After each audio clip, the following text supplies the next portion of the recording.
Arsenal ponder transfer, U-turn following demand from #1 target. Benjamin Sesko. Arsenal have made Benjamin Sesko their priority target this summer as they look to bolster their front line, but the RB Leipzig striker has some hefty wage demands. Benjamin Sesko is a target for Arsenal, but he's come with some major wage demands. Arsenal are growing frustrated with Benjamin Sesko over his wage demands as they look to wrap up a deal for their top summer target.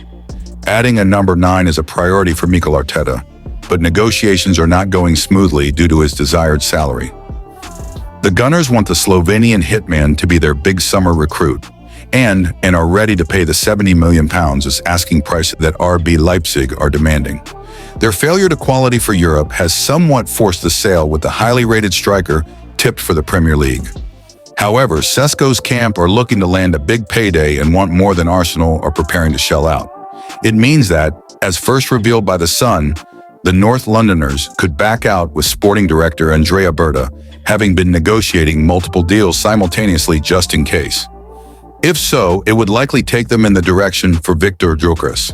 The Swede is determined to leave Sporting Lisbon this summer after another stunning year in front of goal, but the 27-year-old knows he isn't Arsenal's first choice. Arteta and co. are also aware that Manchester United remain particularly keen on Gyökeres. Ruben Amorim would welcome his former player to Old Trafford, but Arsenal can offer Champions League football, which could aid them in negotiations. Arsenal have opted against adding a prolific frontman in recent windows, instead prioritizing other positions. However, it came back to haunt them last term as they dealt with a plethora of injuries, whilst Kai Havertz is finishing to let him down at points. It has put the club under pressure to address the issue, especially after they missed out on the Premier League title for the third straight year. The Gunners could also miss out on other targets, with Nico Williams close to sealing a switch from Athletic Bilbao to Barcelona.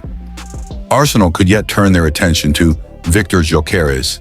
Crystal Palace Guehi is also on their hit list, but the defender is on Liverpool's radar and has doubts over his game time at the Emirates given the partnership between William Saliba and Gabriel. However, the feeling within the squad is that new faces will arrive. Jurriën Timber told the Matchday podcast, he said, "It will definitely be a busy one for Arsenal. I think we will get a lot of players because we had so many injuries last season." Jose Mourinho's Fenerbahce make Jadon Sancho transfer inquiry after Napoli cool interest in Man Utd outcast. Jose Mourinho's Fenerbahce joined the transfer race to sign Manchester United outcast Jadon Sancho as Napoli cool their interest. Fenerbahce show interest in Sancho. Napoli cool their Sancho interest. Sancho unlikely to stay at Man Utd. What happened?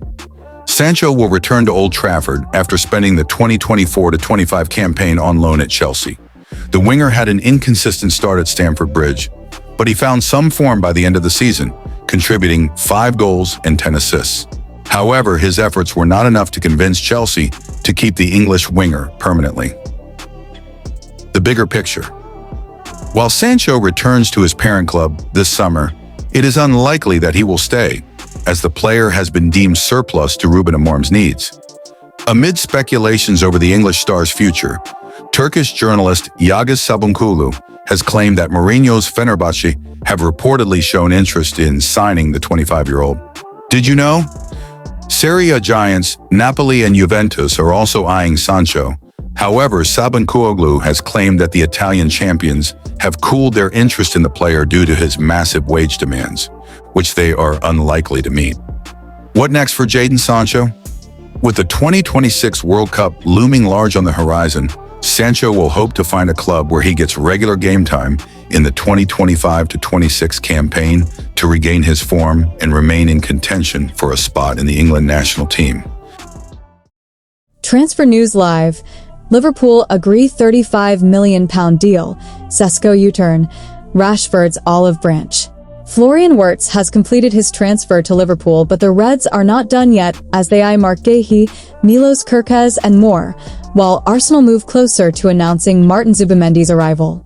We're only weeks into the transfer window, but Liverpool have already broken the British record to bring Florian Wirtz to Anfield from Bayer Leverkusen, which could end up costing them £116 million.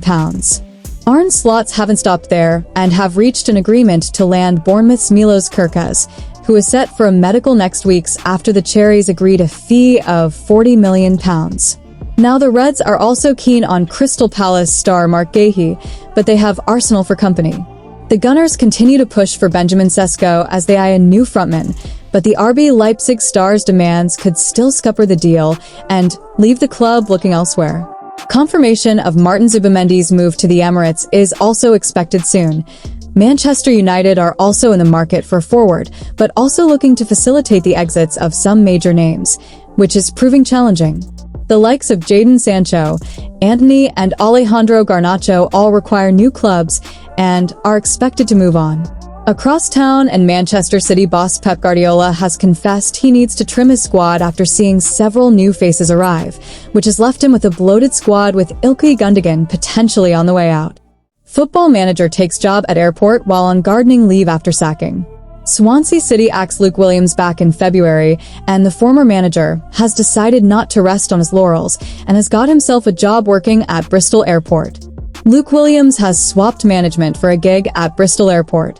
Former Swansea boss Luke Williams is now working at Bristol Airport after a picture of him in a high-vis jacket went viral.